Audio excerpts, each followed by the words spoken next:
All right, Gladiator Diaries, episode 21. We are back. I should take this opportunity to say that if you're not following us on Instagram, you should, so you can stay up to date with the podcast, because you would have known that we were taking a little bit of a break last week because of Mo's trip to Germany. First of all, I suppose, before we dive into anything else, how was the trip to Germany to do a little bit of training out there? It was absolutely sick. My bro Sebastian was very hospitable. He just moved into his new house with his missus. They've got a almost 2-year-old little boy as well.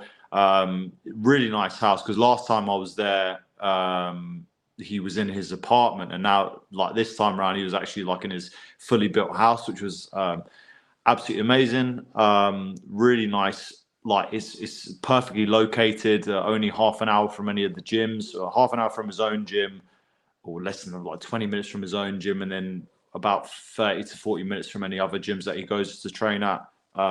He had his own traditional sauna. It's like a massive barrel, which was absolutely amazing. It was like sick. It was like, had all the lights and everything. Like, it was pretty big space as well. I reckon you could fit about,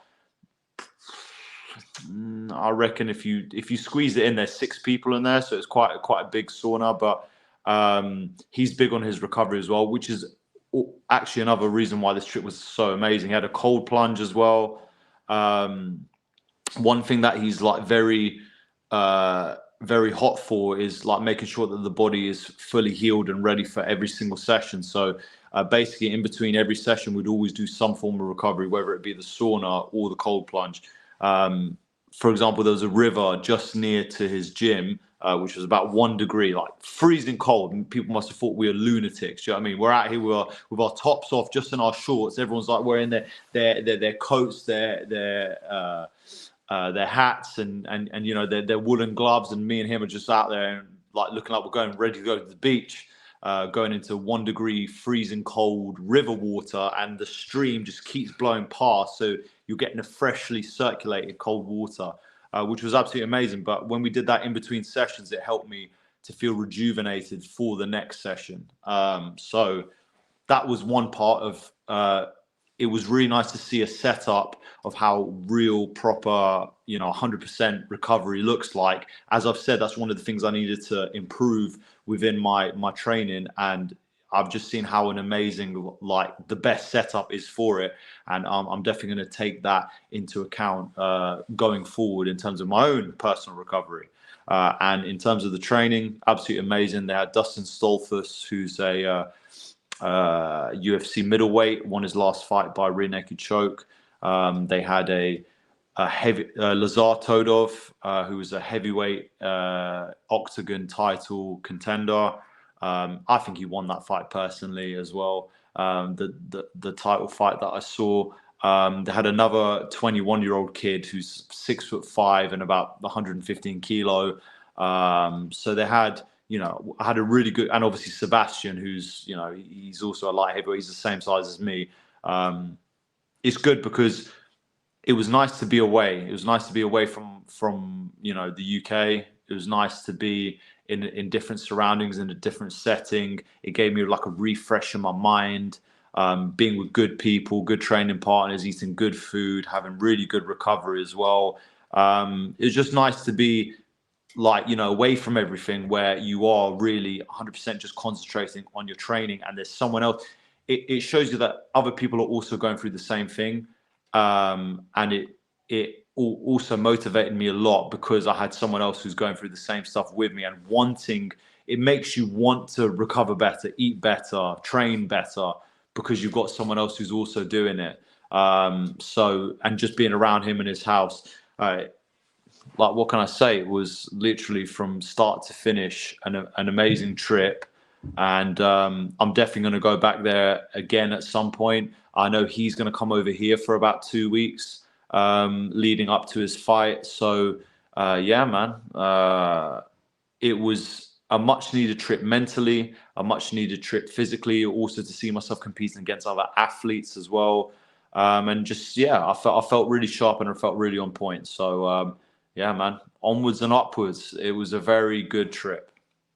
I saw the some of the stuff you put on your story. I was like, Jesus, it was like so picturesque. Like when you were saying about how cold it was and stuff, I was looking at like that. It looks like something out of a movie. I just imagined that just a change of scenery is just so refreshing to then, so that when you do come back to the UK, it's like, you know, it's almost like you've had a little, even though you were out there to train, it's like you've had a little vacation just because you've been somewhere else. You come back fired up to get back to it. Whereas I would imagine that, you know, even though you've been doing it for so many years, that constant grind of seeing the same things every day, being in the same room, the same gyms every day, you know, it refreshes you. Yeah, 100%, mate. Like to have almost like I say, it's just like recharging the system in a way. It's like having a system reboot, you know, like on a computer. It's like exactly the same. It's like I had a system reboot, like everything's working, all the technological things are always in place. And it's also good to see myself competing against other athletes as well, and you know, trying to test my skills against other individuals, not just your normal training partners that you train with all the time, where you might get used to certain things that they're doing. So it was really good in that sense as well. So I'm just glad that I was able to that I've got such amazing contacts, such amazing friends, such good, you know, such good people around me. It was very refreshing, like I say, for the mind and for the body, and it really did go by very quickly. And this has definitely prepped me up for more things to come and different trainings that I'm going to be getting involved with as well. So yeah, and I truly feel like I am leveling up. Some of the techniques that Dustin Stolfus did on the ground are extremely detailed and amazing, and I feel like I'm leveling up all the time.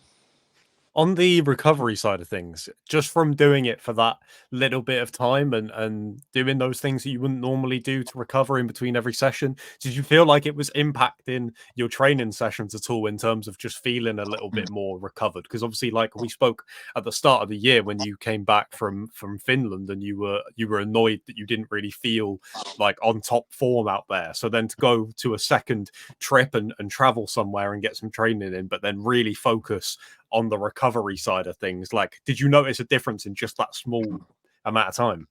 Yeah, I mean, literally just taking that dip for 2 minutes in that river, freezing cold water, really made my body feel refreshed.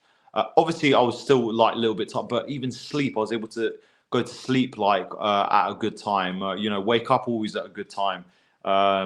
You know, and also it got me used to like in between the sessions being awake, but just like kind of resting and really taking it in. Eat it, like I say, eating good food, chicken, rice, vegetables, you know, stuff like this. Like I say, he really took care of me. But I think the cold plunge is one thing where mentally you hate doing it, but you kind of just jump in there and you just get on with it. Do you know what I mean? And it really the health benefits are. I can't even begin to write to you the list of health benefits that many people have talked about cold plunges, and I can see why, because my body felt like, you know, no wonder my friend Sebastian, who's 38, you know, it feels like he's you know, feels like he's almost my age or even younger, just because of the way he takes care of his body, and it really does show. And it was really amazing to see that. And even the sauna as well, just going into the sauna and you know, and having a recovery day as well, where we literally we did a couple of rounds of sauna to cold plunge, and you don't put no stress on it, but you just go in there and just try and feel the effects of it. And then yeah, the next day I felt like a bloody brand new man. So it just shows not going out, not staying out late, not drinking alcohol. We had literally alcohol-free beer whilst we were watching the American football, because obviously we've got the Super Bowl coming up very soon. So we watched I think it was the AFC playoff game. So yeah, you know, alcohol-free beer, you know, and it was very low calorie as well. So it's just like a nice little treat, I guess you could say. It didn't, you know, I didn't have anything heavy to do with that. Always eating good food. We had some good steaks, you know what I mean? And all of that together is fixing the finer pieces of this puzzle that, you know, that is trying to figure out how to get the best and the most out of myself. And I definitely felt my joints feeling less achy. I felt my muscles feeling more on point. My recovery better, my cardio more on point. Everything just gets, amplified to the nth degree when you actually take care of your body properly. And as I say, when mentally you're speaking with a guy who also feels the same way about these certain things, it makes you more motivated to do it and less inclined to fall off the wagon. So yeah, like I say, he's a very good friend to have for sure. You mentioned there. I did see the story of you guys watching the NFL. Do you pay much interest to NFL, or something that we haven't mentioned before? Like I pick up on it like super casually. Like if something comes across my social media feed, I'll pay attention, and I do tend to watch the Super Bowl just because it's like, it's like one of the big sporting events of the year. It's always a fun watch, especially if you can watch it with other people who are into Yeah. it and stuff like that. So yeah. Yeah, I mean, I've always, ever since I went to America for high school, I've always been to America. I've always been into it. I did play it, like I say, for a short stint as well. So I really did enjoy it. When you understand the rules, it's very interesting. People say, "Oh, it's a bit too slow," but it's not. Like, it's very strategic. There's certain things that need to be done, and it's really cool to see how these athletes navigate around the certain strategies and the things that they need to do to win the game, especially when they're behind as well. To come back and win a game is absolutely incredible. So yeah, I absolutely love American football, and especially when it's such a big event like that. Like regular season games, I don't really pay much attention to, but Super Bowl I always do, and it's always interesting to see who comes out on top. And you've got some obviously some personalities that are, and even there's on Netflix. I believe there's a documentary on. It kind of puts the documentary into real life for me. They were following Patrick Mahomes, who plays for the Chiefs, and he's obviously, they won their game, and he had a really good game. He's a really good quarterback, but to delve into his life and then watch him play on the field, it's quite nice to sort of mesh those two together. So yeah, I've always been into football as soon as I could understand the rules, and yeah, like you said, it's an event. Seeing high level athletes who are incredible athletes, go toe to toe.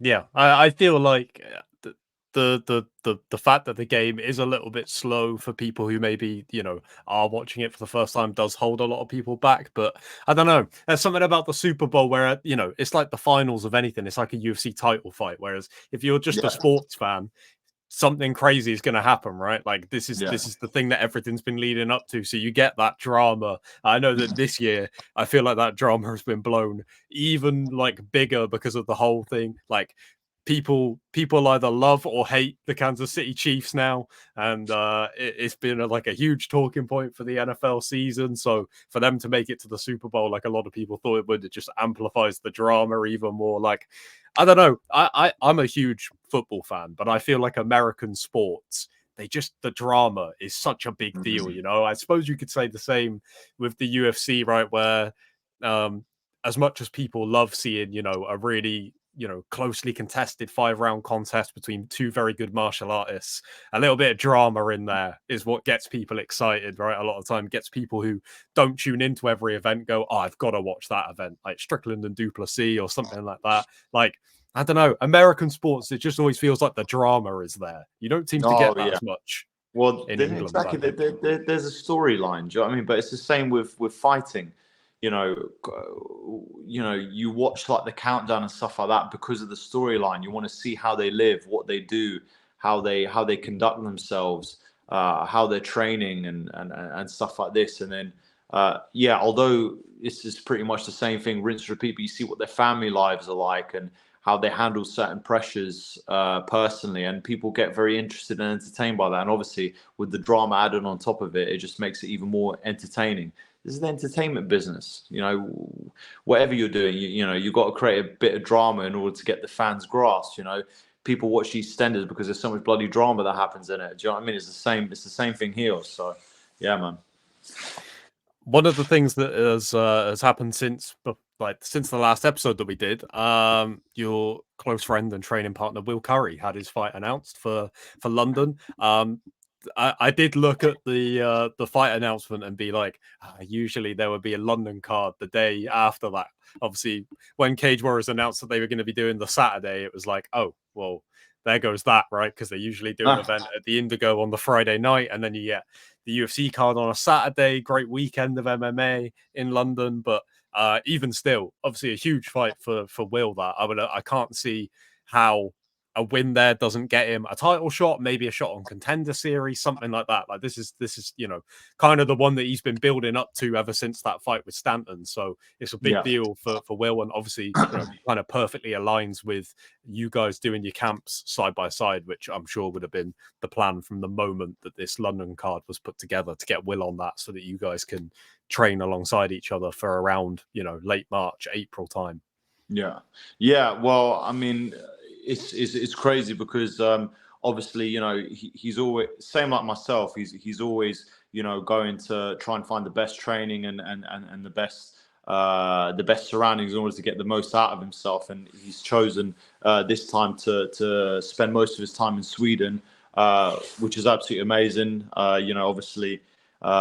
He's found some really good training partners and stuff like this, and he's found his way to level himself up. And so, all power to him. And like I say, I'll be watching very closely to see him bring back another amazing win. And he's got so many attributes. He's so skillful, so talented. So I'm sure he'll bring all of that to the table. It's just like me, going to Germany to train. Another thing, I'm going to go and train with Tom Aspinall as of Monday for 5 days. And, after I finish those 5 days, I'll probably come back in preparation for when I get a fight.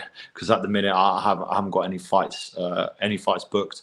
So I'm just trying to level up my skill set essentially. But you've always got to go where you feel is going to bring the best out of you, where you're going to improve your skill set. And so for him, going to Sweden, training at All Stars, he's been there before, so he knows the surroundings, he knows the environment, he's got good people with him. So yeah, that's it, man. Like I say, my spirit will be with him, that's for sure. And I know he'll get the job done because he's just as obsessed, if not more obsessed than me in this fight game. So he always brings it when it comes to fight.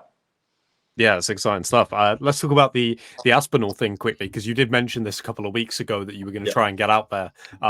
When did this come together? Because I think, obviously we didn't record last week, so it would have been the week before. You mentioned that it was something you were hoping to get done, but I don't think at the time you had kind of locked that in for sure. Yeah. So talk to me about that, because it seems like they've been building something really great over there around Aspinall and the other guys. Yeah, they got like 8 heavyweights at the minute. Like I'm talking heavyweights. Yeah. Oh, they are big guys. I'll be the smallest guy there. Do you know what I mean? But lovely.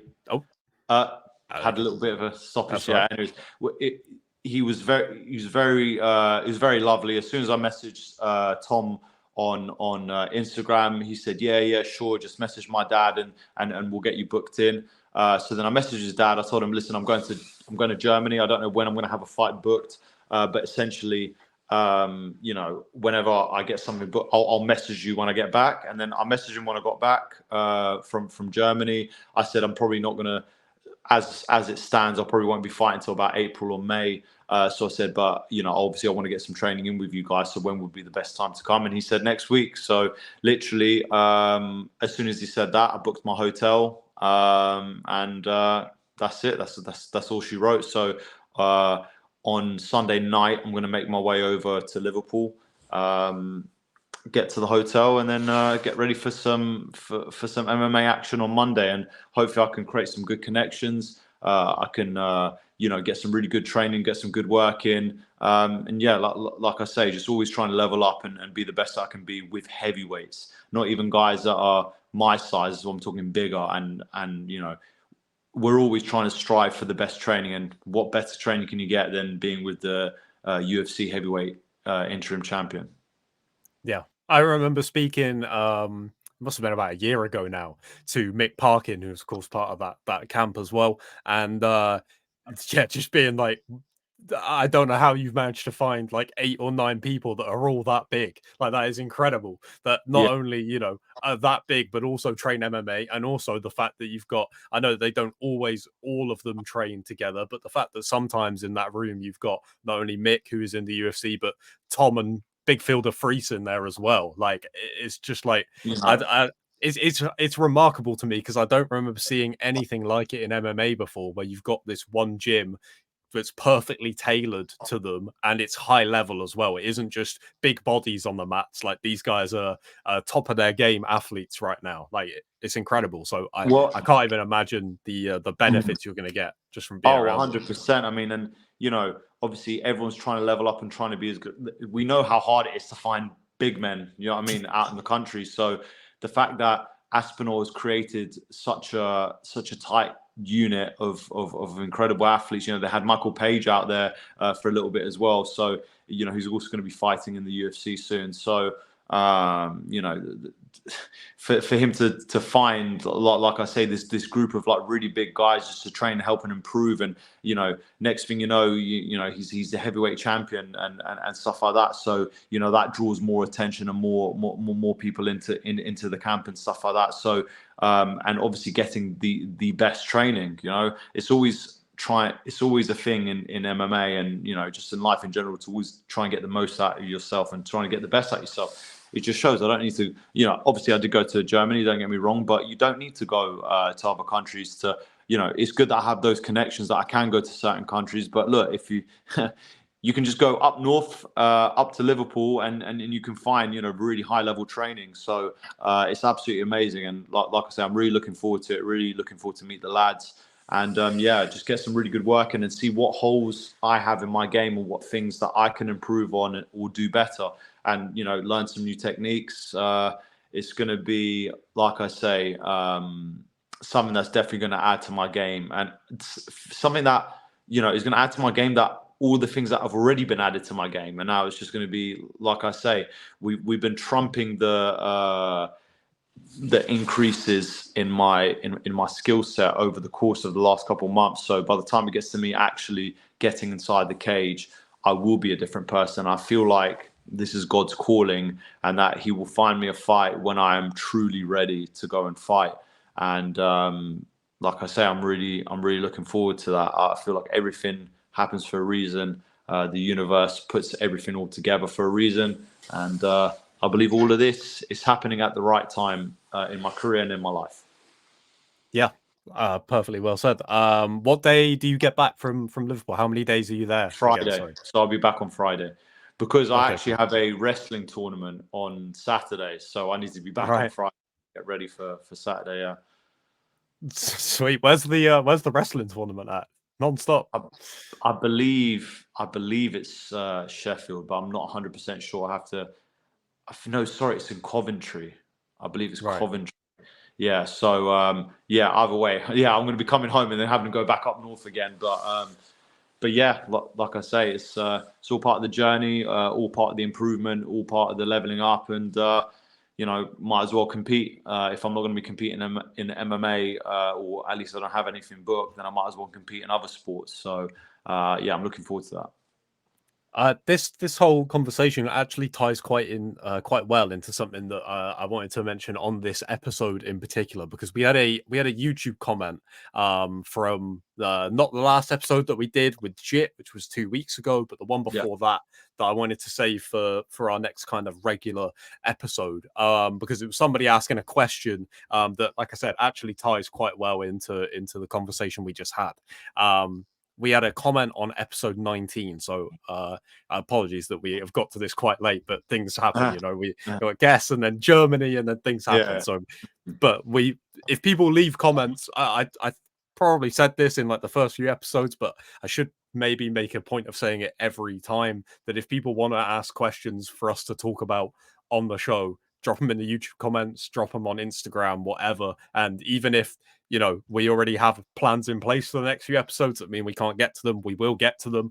But the commenter Spectacular YT619 asked specifically to you that he said he wants to be an MMA fighter but can't afford an MMA gym. I'm not entirely sure on what he means by can't, but we'll get to that.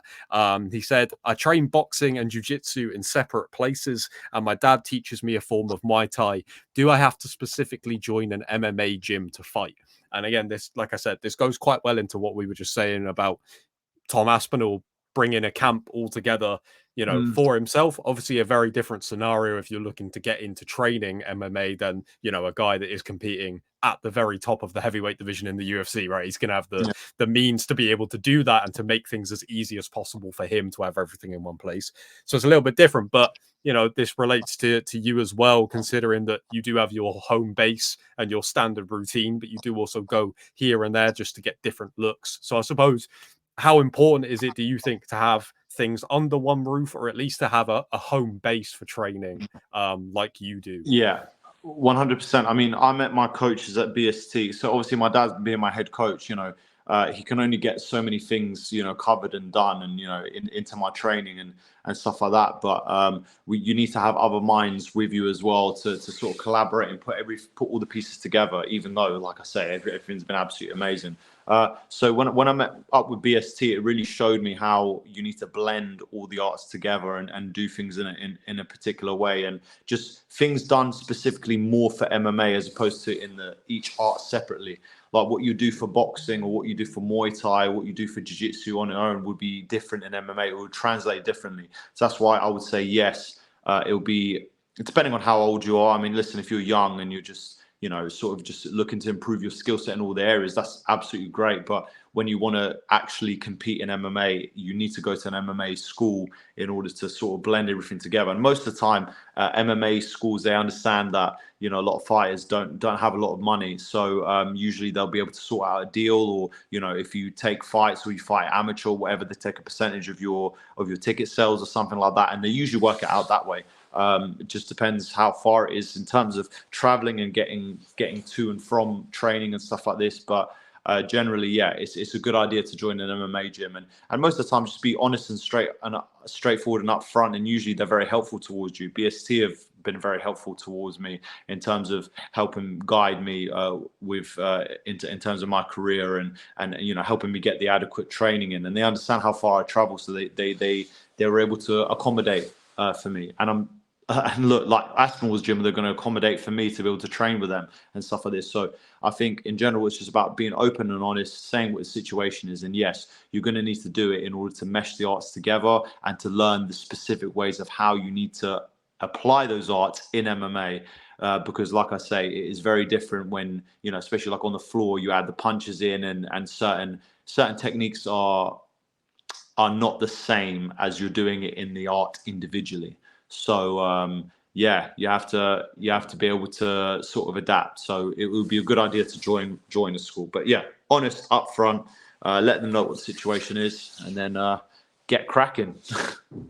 I mean, it sounds from the comment like the person is pretty committed to this anyway. If you're already going to different places for boxing, jiu-jitsu, and your dad is teaching you Muay Thai, I would imagine that, again, being upfront and honest with the MMA gym and being like, I'm doing all of this just to try and make this happen. So you're clearly not somebody who's going to show up for like a week and then be like, it's not for me. If you're already going to all of that effort to get all of those things in, I'm sure they'll understand, that this person isn't going to, take our goodwill for a week and then do a runner. That you're clearly pretty committed to learning this craft. So like Mo said, I think that they would be pretty welcoming for somebody like that they know is going to show up and put in the hard work at the end of the day. 100%, exactly. Just show commitment. Be polite, and at the end of the day, just train hard. Go in there, train hard, work hard. Try and do everything that the coaches tell you. Take things that are useful, discard things that are not useful for you, and in a way, you just become your own particular. You create your own style, and you become your own fighter. But then, obviously, you got to take the guidelines, because those are essentially what's going to help you to reach the highest level.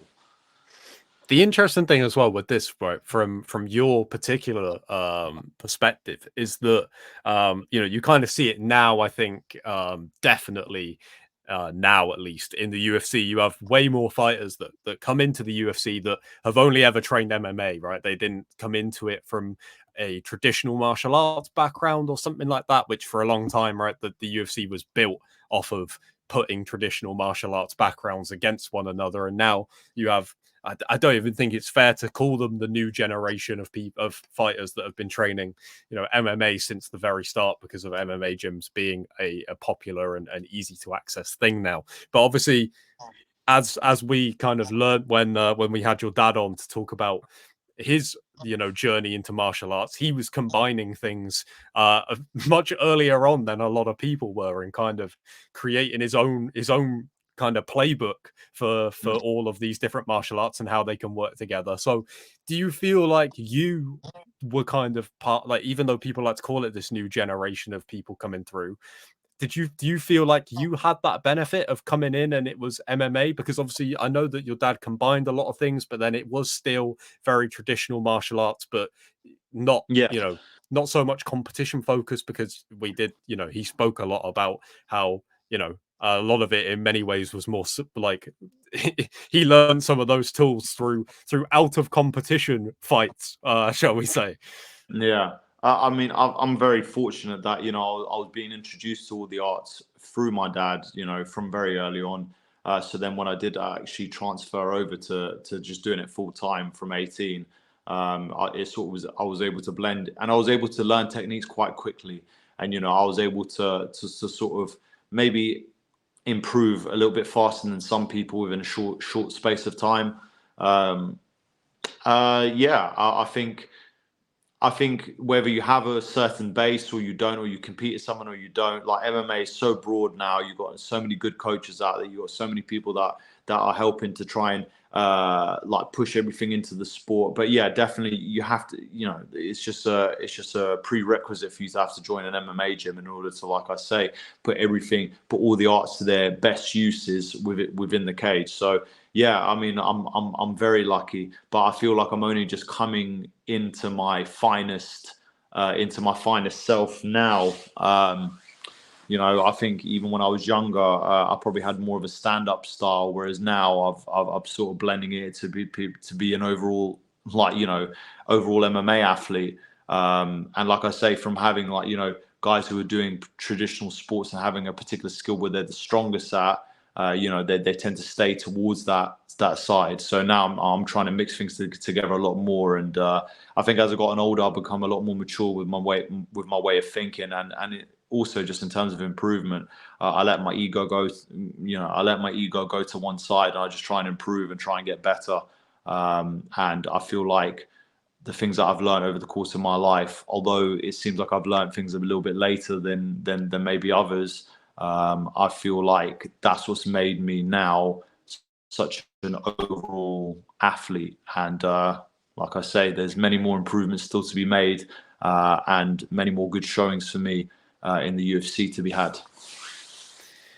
I think there's a couple other things, but I think they might be better off as kind of individual episodes, maybe, Yeah. that we can get to at a later date, when there isn't something immediate to talk about, right? Because I wanted to get into the Germany stuff, and then the couple other things we touched on, that question and stuff like that. So maybe we'll save them for another time, because they're not super, they don't need to be done at any point, just certain talking points that I thought would be interesting to get to, but we'll save them for other episodes, and wrap this one up, unless there's anything else to talk about, I suppose. But if not, Well, just wrap perfect. it up. I mean, I definitely think there'll be a lot to talk about, because obviously I would have had a couple of days out in Liverpool for the next episode.